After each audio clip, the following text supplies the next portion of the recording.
Élisabeth, c'est la maman de Jean-Baptiste dans la Bible. La Bible raconte son histoire dans le livre de Luc au chapitre 1. Personnellement, c'est une maman qui m'enseigne beaucoup. C'est une femme de foi, elle est discrète et elle est déterminée. Je vous en dis plus tout à l'heure.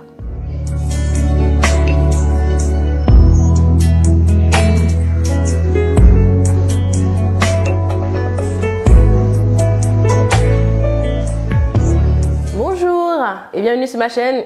Je suis Nadia, je suis mariée et maman de 2 enfants. Je suis également l'auteur du livre 9 mois avec Dieu et du blog www.9moisprécieux.com. Et au travers de mes vidéos, j'encourage les femmes enceintes à vivre leur grossesse en étant proches de Dieu. Alors aujourd'hui, je veux partager sur une maman exceptionnelle dans la Bible. Il s'agit de Élisabeth. Mais avant d'aller plus loin, je veux faire un stop pour honorer en fait ma maman qui s'appelle également aussi Élisabeth. Oui maman, par cette vidéo, je sais que tu vas m'écouter. Je veux vraiment te rendre grâce à Dieu pour ta vie. Toi qui m'as porté dans tes entrailles pendant 9 mois.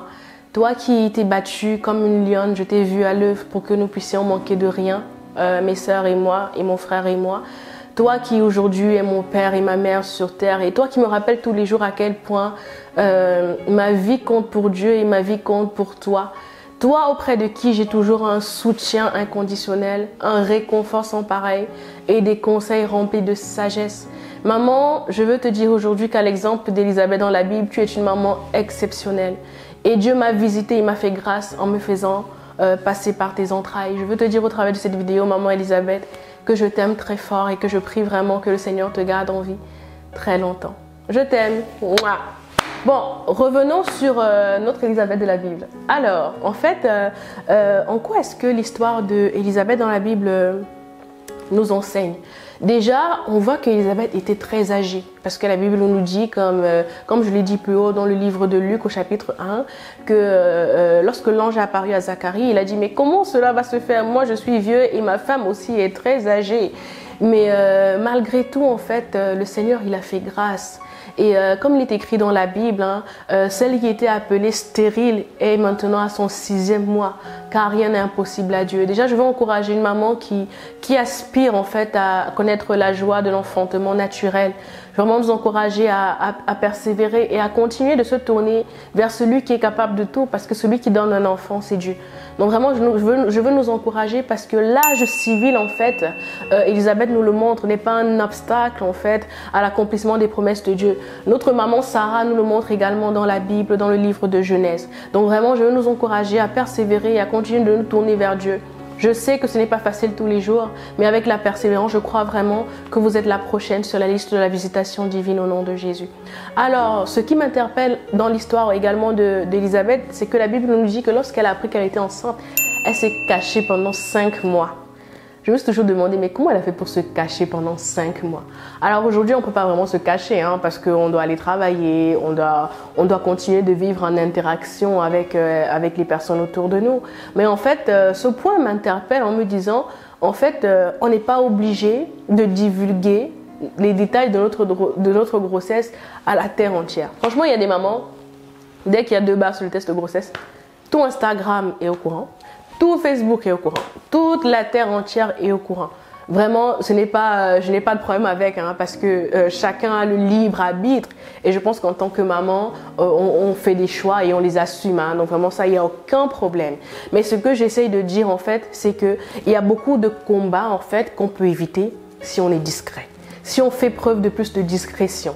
Et c'est pareil, c'est pareil pour la grossesse, c'est même pareil pour nos projets. Des fois, en fait, le fait d'exposer trop vite nous attire en fait des combats dont on pourrait simplement s'éviter. Donc, c'est pour ça que cette histoire en fait d'Élisabeth m'interpelle et m'encourage vraiment à demander à Dieu. Oui, parce que l'objectif, ce n'est pas de tomber dans une paranoïa, ouais, je vais me cacher, etc. Non, mais vraiment de demander au Saint-Esprit, mais vers qui est-ce que je vais me tourner? Quelles sont les personnes que tu veux que j'inclue en fait dans l'intimité de ma grossesse? La Bible nous dit que le cœur de l'homme est tortueux par-dessus tout, qui peut le connaître? Si Dieu qui a créé l'homme, lui-même regarde le cœur de l'homme, il dit c'est un peu tortueux. À combien plus forte raison nous? Tout le monde ne se réjouit pas de notre bonheur. Tout le monde ne se réjouit pas que nous puissions avoir un enfant. Tout le monde ne se réjouit pas que notre enfant puisse aller jusqu'à terme. Non. Non, non, non. Donc vraiment, je pense que en tant que maman, nous devons être prudents sur les personnes qu'on laisse entrer dans notre cercle d'intimité par rapport à notre grossesse. Je pense vraiment que c'est quelque chose de super important. Et puis, comme je dis toujours, hein, la grossesse ne se cache pas longtemps. C'est-à-dire qu'à un moment, tu as même beau porter tous les boubous que tu veux, on sait qu'il y a quelque chose qui se passe là-bas à l'intérieur. La grossesse ne se cache pas longtemps. Donc vraiment, au final, tout le monde sera toujours au courant qu'on est enceinte. Hein. Mais je pense qu'il est important vraiment d'être discret parce que comme je dis, souvent, on est enceinte, hein, mais on ne porte pas les mêmes destinées. Parce que peut-être que pour la destinée de ton enfant, le Seigneur te demandera d'avoir une certaine discrétion que la voisine, que la copine n'a pas. C'est à toi maintenant d'être attentive à ce que le Seigneur te dit, d'être sensible et de l'exécuter. Donc vraiment, voilà ce que l'histoire d'Élisabeth m'enseigne dans un premier temps. Le deuxième point, c'est que lorsqu'elle a accouché, en fait, elle a dit que son enfant allait s'appeler Jean. Et la Bible nous dit que tout le monde s'est dit non, mais pourquoi ton enfant va s'appeler Jean? Bon, déjà, on est d'accord hein, que ce n'est pas les gens qui définissent comment notre enfant s'appelle. Je crois qu'on est tout à fait d'accord par rapport à ça. Bon, bref. Anyway, ce qui se passe, c'est qu'elle a dit, bah non. En fait, cette femme, elle était déterminée à faire valoir ce que Dieu avait dit à son mari lorsque l'ange l'a visité. Et peut-être à leur époque, en fait, dans la culture, il était important de donner aux enfants le nom d'un ascendant. Parce que la Bible nous dit que les gens lui ont demandé, parmi les pères, il n'y a personne qui s'appelle Jean. Pourquoi est-ce qu'on va l'appeler Jean? Et elle a dit, je ne sais pas, mais mon enfant, il va s'appeler Jean. Bon, les gens l'ont laissé là, que bon, elle, peut-être on va demander au mari, hein, peut-être que c'est lui qui a le dernier mot. Et donc les gens sont allés voir Zacharie pour lui demander en fait, comment va s'appeler l'enfant.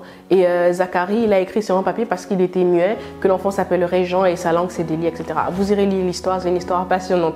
Donc voilà, en fait, ce que j'ai retenu également, c'est que cette maman-là, elle n'a pas laissé en fait les avis et la pression autour d'elle en fait l'empêcher de faire valoir ce que Dieu avait dit sur son bébé, l'empêcher de faire valoir en fait ce que Dieu avait proclamé sur son bébé. Son bébé, Dieu avait dit que son bébé s'appellerait Jean. Il n'était pas question qu'il s'appelle autrement. Peu importe si tout le monde autour d'elle n'était pas d'accord. Et je veux nous encourager, nous chères mamans.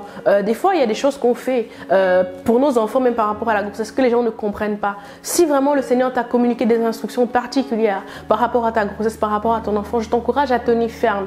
Malgré, même si cela impliquera des railleries, des moqueries, est-ce que c'est une nouvelle grossesse, est-ce que c'est un nouvel enfant, est-ce que, c'est pas grave. Toi, tu sais en qui tu as cru, tu sais ce que le Seigneur t'a dit dans le secret et tu décides de marcher et d'avancer en fait par rapport à tout ce que le Seigneur t'a communiqué. Donc voilà, cette vidéo est un appel à la discrétion. En tout cas, moi, j'ai compris au travers de la vie d'Élisabeth, de maman Élisabeth, qu'il était possible de faire les choses autrement. Voilà, donc c'est tout pour cette vidéo. Si elle t'a fait du bien, je t'invite à t'abonner, à activer la cloche de notification pour ne manquer aucune vidéo car je publie chaque semaine une vidéo sur cette chaîne YouTube. Je t'invite également à liker la vidéo et la partager afin que le plus grand nombre de mamans soient également bénies et encouragées. Sur ce, je vous dis à une prochaine vidéo et que Dieu vous bénisse. Ciao!